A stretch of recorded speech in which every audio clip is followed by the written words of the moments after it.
கவனிங்க, சபையில் நடக்கிற ஒவ்வொரு பகுதியும் ஆதி நாட்களில் கர்த்தர் கொடுத்த அடையாளத்தில் ஒன்று. பாடல், ஆராதனை, பலிபீடம். உங்களை அங்கே சுத்திகரிக்கிறார். ஆராதனை பரிசுத்த ஸ்தலம். அங்கே நீங்கள் ஆண்டவர் சமூகத்தில் உங்களை என்ன செய்யணும்? முழுவதுமாக ஒப்பு கொடுக்கணும். மகா பரிசுத்த ஸ்தலம். அங்கே கர்த்தர் ஒருத்தர் மட்டும்தான் பேசுவார். வேற எல்லாரும் அமைதியாக இருக்கணும். ஆசாரியானாவே இருந்தாலும் உள்ளே போய் என்ன செய்யணும்? சொல்லும் அடியேன்னு கேட்குறேன் தான். வேற எங்க அங்கே வேற ஆலோசனையோ கொஸ்டின் கேட்டால் சகரியா மாதிரி ஊமையாயிர வேண்டியதுதான். அதனால அங்கே நோ வேர்ட்ஸ், ஒன்லி கர்த்தர் மட்டும் என்ன செய்வார்? பிரசங்கம் தான் மகா பரிசுத்த ஸ்தலம். அல்லேலூயா. இப்போ நீங்கள் பலிபீடத்துக்கு வரலன்னு வச்சுக்கிங்க, மகா பரிசுத்த ஸ்தலத்தில் நீங்கள் எதுக்கு வந்தீங்கன்னே உங்களுக்கு புரியாது. ஆரம்ப ஜெபத்துக்கே வந்துட்டீங்கன்னா உங்களை ஆண்டவர் முழுசாக சர்வீஸ் பண்ணிடுவார். ஒரு தொட்டுக்கு தொடச்சிக்கன்னு இல்லாமல் எல்லாத்தையும் மொத்தமாக என்ன செஞ்சிருவாரு?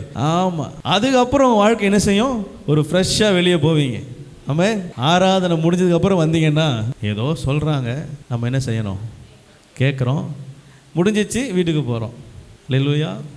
சங்கீதக்காரன் சொன்னார் பார்த்தீங்களா, இருதயத்தை ஆராய்ந்து பாரும், நான் உண்மை உள்ளவன் என்று விளங்க என் இருதயத்தை திறந்து பாரும். நான் என்ன சொல்கிறேன்? என் இருதயத்தை உமக்கு முன்பதாக விரித்து வைக்கிறேன் ஆண்டவர். நீங்கள் என் இருதயத்தை குற்றம் இருக்குதான்னு பாருங்கள் அப்படின்னு சொல்கிறார் பார்த்தீங்களா. அது மாதிரி நீங்கள் ஆலயத்தில் வந்து அன்னாள் மாதிரி ஒரு வேலை கஷ்டத்தின் மத்தியில் கூட இருக்கலாமே, நீங்கள் ஆலயத்தில் வந்து அன்னாள் மாதிரி உட்காந்து, ஆண்டவரே நான் உண்மையாக தானே இருந்தேன், உண்மையாக தானே உமக்காக வந்தேன், தினந்தோறும் தவறாமல் வரனே, தினந்தோறும் ஆண்டவர் உங்கள் சமூகத்தை உங்கள் தரிசிக்க வரனே, கரெக்டாக வரனே, எனக்கு கிருபை பாராட்ட மாட்டீரா அப்படின்னு நீ வாயில் முணுமுணுத்து ஜெபித்தா கூட பரலோகத்திலிருந்து பதில் வரும். அல்லேலூயா. ஏலி மூலமாக என்ன செய்கிற? ஆண்டவர் உன் விண்ணப்பம் கேட்கப்பட்டது, சமாதானத்தோடு கடந்து. அல்லேலூயா.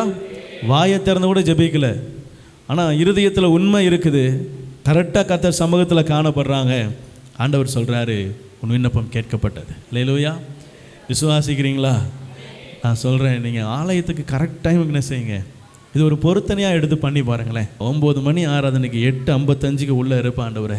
குறிப்பிட்ட மாதம் வச்சிங்க, 6 மாதம், 1 வருஷம். இதை கண்டிப்பாக நான் தவறாமல் செய்வேன். கரெக்டாக 8:55 என்ன செஞ்சிருவேன்? ஆலயத்துக்குள்ளே இருப்பேன். எனக்கு நீங்கள் இதை செய்யுங்க அப்படின்னு ஒரு பொருத்தனை பண்ணேன். ஆமே. நம்ம அவருக்காக ஒரு எக்ஸ்ட்ரா எஃபர்ட் எடுக்கும்போது அவர் சமூகத்துக்கு வருகிறதுல, இல்லை நான் இதை தவறுதலாக இருக்கிறேன், இதை நான் சரிப்படுத்துகிறேன், ஒருவேளை இதனால் என்னுடைய வாழ்க்கையில் ஆசீர்வாதம் இல்லையோ, நான் அதை சரிப்படுத்துகிறேன் ஆண்டவரே, இதை பொருத்தனையாக நினச்சி பண்ணுறேன். அல்லேலூயா.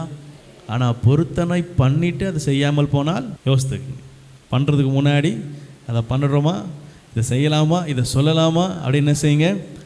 அதுக்கப்புறம் பாவத்துக்கு நேரம் போய் நின்றக்கூடாது. ஆமென்.